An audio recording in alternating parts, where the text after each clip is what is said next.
What's going on, guys? Welcome to another one of Black Iron's battles. Today we've got a cool Total War Warhammer 2 Rise of the Tomb Kings 1 versus 1 quick battle for you. Now this is a great battle. I really had a lot of fun playing it, so I think you guys will enjoy watching it. And it'll go ahead and show some of the strength of these Khepra guard, I think. So right off the bat, you'll see that I'm using the Tomb Kings. I'm facing off against the High Elves, and we'll go ahead and put it on pause here just for a second. We'll go ahead and talk about the units we've got. So something a little bit different that I did this time, we got Arkhan the Black, and we've got him on foot. So instead of having him on his chariot or whatever, we've got him on foot to save a little money. He's got 90 armor, so he should be okay. No armor piercing, nothing. He's not a great combatant. But what I have brought is Fated unit. I've also got the Libra Mortis, so you can get that 44% physical resistance for the 3 charges, and we've got the Tomb Blade of Arkhan. So he'll be able to pop those fat heals. I mean, he does cause like fear, and I mean, he's pretty good. Attached with that Guardian from this Tomb Prince that we have next to him. Now, the Tomb Prince is there pretty much just to bring Guardian and the Blade of Setep. So as long as we keep that Tomb Prince near Arkhan, he gets that 22% resistance, and we're also able to put some pretty fat debuffs on the enemy lords. Here in the middle, you see we do have the 2 of those Ushabti Great Bows. No one can, you can't live without those Ushabti Great Bows. The Chosen of the Gods, still one of my favorite new units. If you take a look at them, I mean, they look so awesome. And I just love how they don't move. They don't breathe because they're constructs. So we've got 2 of those groups in the middle. A front line here just of some skeleton spearmen. They have a couple of chevrons in them just to kind of even them up, which gives them a little bit of extra stats on some of these. But overall, they're mostly just Realm of Souls fodder, because the more of them that die, the closer we get to that Realm of Souls Tier 3 Ushabti summon. So here in the back is our big elite troops. We've got 2 groups of these regular Tomb Guard. We've got 2 groups of Tomb Guard with halberds, as well as 1 group, the Khepra Guard. And these are the stars of the show here. These are the Regiment of Renowned Tomb Guard. They're damage dealers. They've got regeneration. They regenerate their own health. I mean, they're just super good. And then if you put that together with my Will Be Done, all these units have just really high. I mean, look at that, 43 and 41 attack and defense. Over here for the High Elves. Oh wait, sorry, one more thing. I almost forgot about these. I did not forget about them in the battle, but we do have these Nakaran horsemen. So we have 2 groups over here. These are just these light cavalry. They don't have the best charge bonus, only 25. Not really good armor, but I was hoping he would have a bunch of archers, and I would get in there and just smash them to bits. If we take a look here at the High Elf army, you'll see that he does not have a bunch of squishy archers to kill. He has those Lothern Sea Guard. But let's get over here on the flank. I mean, these are the stars of the show. These big boys, the Dragon Princes. I just love their armor. I love the barding on their horses. They're just so awesome. And they've got that 80 charge bonus. Now, these are real horsemen. Nothing like those Nakaran horsemen. Over here, he's also got Tyrion, and Tyrion's just such a badass when he's on foot. He's got 125 armor, 79 melee attack, 72 defense. He's got Feign and Repose. He's got Sunfang there, so he'll be casting that fire spell, which is actually going to be extra good if maybe we're healing. He's got Heart of Avalorn to just get all of that giant healing back when he gets low. He's got, I mean, he is just ready for battle. He is just a great lord to use against the Tomb Kings. Over here, for their magic, they do have a high mage, and he's got fiery convocation, so he's able to cast that big phoenix flame spell. He's also got apotheosis for heals, and that should be pretty good. Whenever you cast one of those apotheosis, it'll regenerate, and it'll also use that shield of Sapphire, which gives all of his units an 11% damage resistance. So that's just a really strong. I think it's the very strongest one of those lore abilities they've got. So here, instead of squishy archers, he's got Lothern Sea Guard with their spears and their anti-large. Those weak Nakaran horsemen won't be able to do much against them. Here in the back, protecting him, he does have some spearmen. And if you take a look, all 3 of these spearmen have silver chevrons, as do the 3 white lines of trace in the front line.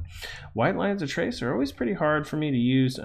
They just never seem to do as well as I expect them to, but at the same time, 41 and 40 is not bad stats. So with that armor piercing, they should be able to cut through me pretty quickly. Armor piercing is not going to be great against those spearmen, but at the same time, it will be great against the tomb guards. Here we go. Here's the most elite high elf, I mean defensive unit, I guess, with anti-large. The Phoenix Guard. I mean, look at them with those helms. 104 leadership, 100 armor. These guys are just ready to just take any charges right on their dome pieces. And before I bore you guys all to death, let's go ahead and get this battle started. Now that we know that the units that are in play, the most important thing obviously is to take on these dragon princes. And you see, obviously the hill in the beginning of the match blocks line of sight, so we were not able to see them right off the bat. At the same time, I'm not trying to move because I'm trying to give my Ushabti Great Bows there as much space to shoot as they can, and so I'm just kind of trying to stay still and see if he'll kind of come towards me. When we take over, look here, we've got the charge of the Phoenix Guard, and they're actually going to take a few different shots. At the same time, we're going to start moving these Nakaran horsemen. You'll see them coming around here on the flanks, and I'm just, even though he's got those Lotharian Sea Guard, I mean, I've got to use them for something, so I'm going to try to wait him over here, and then I'm going to bring him right into the back and try to smash him into the Lotharian Sea Guard. Over here on the left flank, you'll see that those Dragon Princes are actually taking some pretty good damage from those Ushabti Great Bows. But at the same time, that Apotheosis is on there. And now that they're moving, those Great Bows probably won't be able to hit them too well, and the Apotheosis should be able to heal up a lot of the damage that they took. Here in the front line, you'll see that his troops are moving, so we're going to go ahead and get our skeleton spearmen moving as well. But our skeleton, let's go ahead and take a look at the Clash of the Titans here. Oh, boom. And that was not as exciting as it could have been. The White Lions of Trace are going to take out these skeleton spearmen. I mean, look at that. Of course, all of these Phoenix Guard skeleton spearmen are going to die, but at the same time, look at this. The Tomb Guard over here are going to get involved, and they're going to do some good work. So all over the front line, the skeleton spearmen are already starting to die, and but at the same time, now the Tomb Guard is starting to get in here, and now that the charge is actually broken on those skeleton spearmen, the Khepra Guard and the Tomb Guard should be able to get in there and do some work, and you see they have barely taken any damage. At the same time, the death of those skeleton spearmen is going to go ahead and set off my Realm of Souls tier 1 and get that heal going right away. You see we're moving the Tomb Guards around the back, and we were able to kind of get those Nakaran horsemen right here into the back, and they almost break these White Lions of Trace, but at the same time, it was not enough to break them, and these Nakaran horsemen are kind of now trapped here in between all of these spearmen and the Dragon Princes. But look at that, those Dragon Princes are still taking shots from the Ushabti Great Bows, who are here in the back just firing away. So you see the balance of power is coming a little bit in my favor. You see we've got 840 troops of 740, but at the same time, boom, there comes that fiery convocation, and that is going to bring it right back for him. It is coming right across the back line of these units. It is going to finish off a ton of those skeleton spearmen. And look at that. It pushes me almost into Realm of Souls tier 3. Here in the back, you'll see the Nakaran horsemen are charging into the Lotharian Sea Guard. But like I said before, the Lotharian Sea Guard will do really well against those horsemen. Here in the middle, you see we've got Arkhan the Black, and he's fighting against this High Mage. He's got his Tomb Prince with him. And with that level 3 popping off, that means that we've got all of our healing, and we're actually going to be able to summon our Ushabti as well. So here in the back, you'll see the Dragon Princes have taken so many hits at this point. They're actually getting killed by Nakaran horsemen, which is unlikely. But at the same time, those Dragon Princes are broken off, and we've summoned the Ushabti here in the back line. So they're doing some good damage, and we're going to get ahead and get the horsemen right here into this second group of archers and just kind of try to tie them up. Take a look at the mainline engagement. You'll see that over here, the Phoenix Guard have actually taken some good hits. We were able to cast a Fate of Buna. Not only one, we casted one on the Dragon Princes and a second one on those Phoenix Guard, and it's been doing good damage. Here in the back, you'll see the Chosen of the Gods are almost out of ammo, but they've got 34 kills, so they're not doing too bad. And another Apotheosis is cast on these Dragon Princes, so we're still going to keep shooting at them with those Ushabti Great Bows. Here in the middle, you see the Liber Mortis is cast on all of my units because that Tomb Prince started getting really low. I didn't have the Blade of Arkhan, the Tomb Blade of Arkhan available yet, and Arkhan the Black and my Tomb Prince are actually been getting smacked down by Tyrion and that High Mage.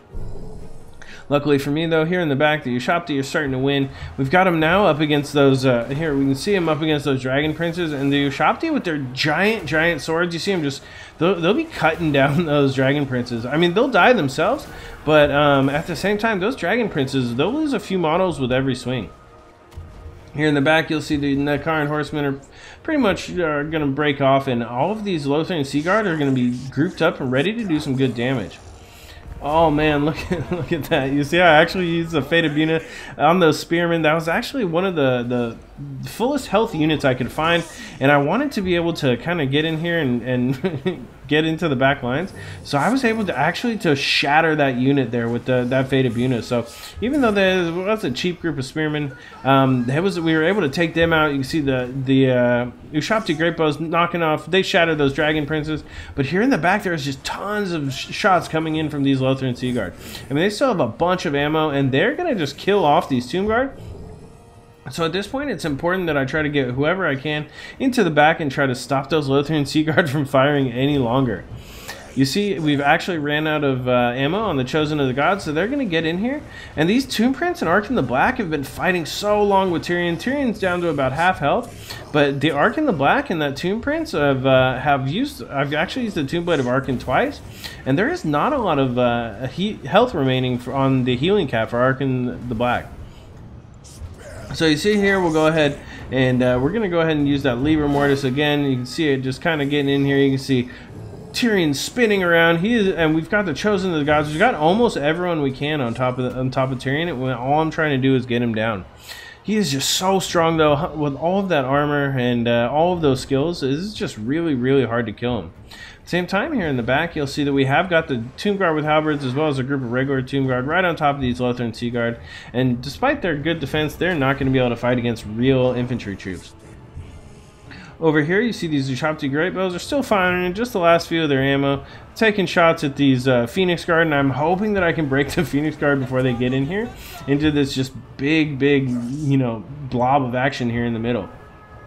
Over here on the side, those Spearmen break, which frees up some of my Tomb Guards and Spearmen, and pretty much everyone's just getting into the blob. Over here on the left, you'll see that we've got these Tomb Guard with halberds and these regular Tomb Guard, and they're fighting that one group of Lotharian Sea Guard, but my opponent does really well and starts using the other two groups of Lotharian to fire at this group, and when I'm moving away, the fact that I have shields is not going to help. So those arrows won't be deflected by the shields, and he'll get major, major damage done to me. At this point, you'll see the balance of power is just super even. Oh my god, it is just such a close battle. At this point, Arkhan the Black, he's like down to like 600 health. We've got 1,000 left on the Tomb Prince. But we do have a ton of units remaining. So at the same time, if we zoom out here, you can see that he's got 3 groups of Lotharian Sea Guard. He's still got some Phoenix Guard remaining. He's got a couple of White Lions here and different Spearmen. And besides that, here in the middle, I mean, he had a group of White Lions and a group of Spearmen that were still okay, but they were now surrounded. Once those Ushabtis finished off their ammunition, we've got both of the groups of Ushabti bows in here. We've got those Khepra guards still in here fighting, and we're actually able to rout off the White Lions and that group of Spearmen that were in here. They're broken. I mean, there's still some good ammunition. I don't think I'm going to be able to catch those Lotharian Sea Guard. See, the Phoenix Guard are coming in here, but we actually do cast the Blade of Setep there. It's on top of that High Mage, and so he gets his damage resistance taken down, and he's routed off almost immediately. And you see those arrows coming in there from that Lotharian Sea Guard as we surround Tyrion. Tyrion's casting Foe Seeker. He's got 80, look at his stats, 80 melee attack, 72 defense. He is just hard to kill. You see his health barely goes down despite the fact that he's surrounded by all these units. None of them really have very much armor piercing. I mean, the Tomb Guards do have some, but it's more of like it's better with anti-large. And you see there's another Sunfang coming across, and I think that puts it a little bit in his favor. At this point, he is starting to rally. His Phoenix Guard are shattered, but some of these units, the Spearmen and those White Lions that we broke off earlier, as well as the High Mage, are going to rally. And a bunch of these Lotharian Sea Guard, even though they're almost out of ammo, they can still fight with those spears. So there's just, you see there's just a concave here of High Elves that are going to surround me.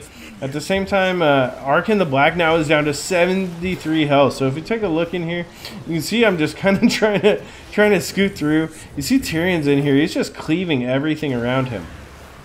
Even though he's surrounded, even though he's getting hit by Ushabti Great Bows, he is not even wavering. He's still steady, and he's doing okay. Whereas Arkhan the Black is down to like, I'm having to just kind of move him back and forth through my units because I'm afraid of him getting hit by those last few arrows of the Lotharian Sea Guard. And with my 41 health, I know that there he is. So I'm just trying to keep him walking back and forth through my Tomb Guard with halberds there. He's still alive, and he's still getting that bonus there from that Tomb Prince, so that's pretty good.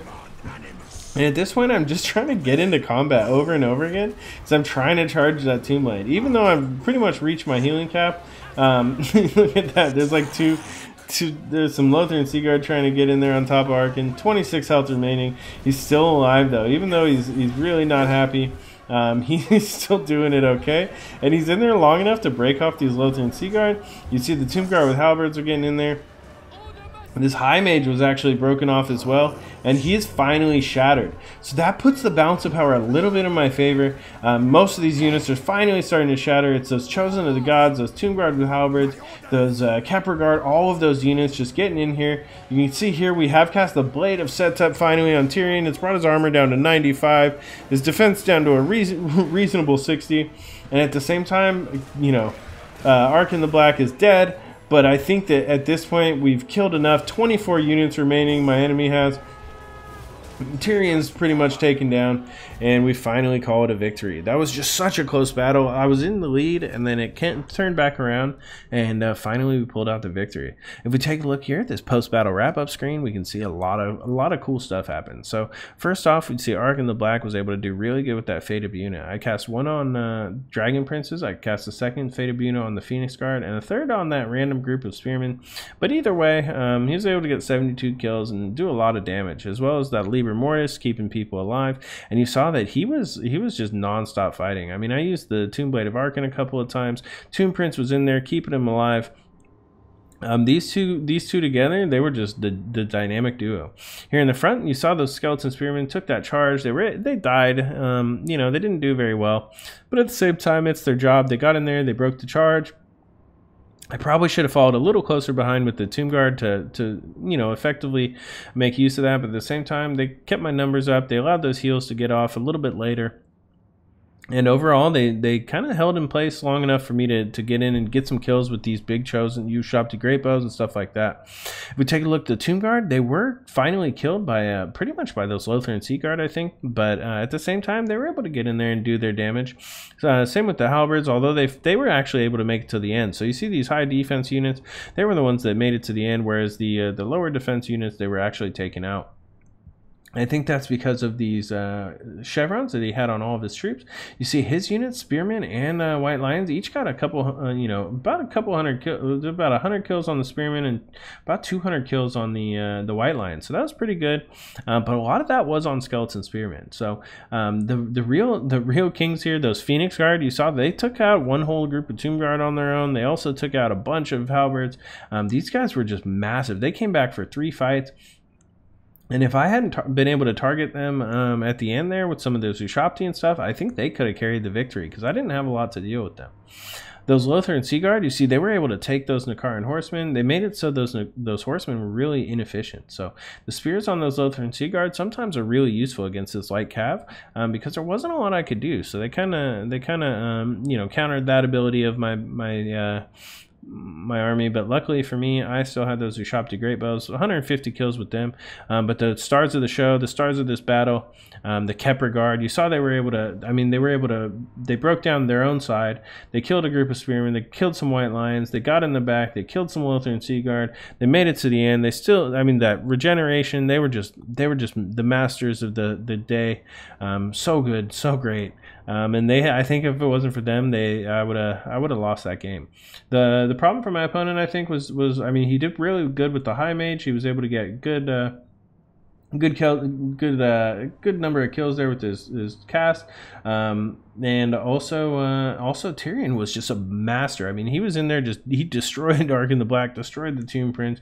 He got 55 kills with that Sunfang, and overall, I mean, he did real good work. I mean, being able to use the Sunfang on Tyrion and that High Mage, damaged both of those things together, netting 120 kills was solid. But at the same time, the big problem, those expensive Dragon Princes really, and some of these White Lions as well, just didn't hold up their end of the bargain. The very expensive Dragon Princes, they got caught by Fated Buna, they got caught by Ushabti. Sometimes it's hard to see the Ushabti are shooting at you, so, you know, and their range is so big, it's a little bit tricky. Overall, though, great game to my opponent, Razor Sun. I had such a fun time. It was so back and forth. I hope you guys all enjoyed watching as much as I enjoyed playing this one. Please subscribe below for more great online content. This is Black Iron, and this has been another one of Black Iron's Battles.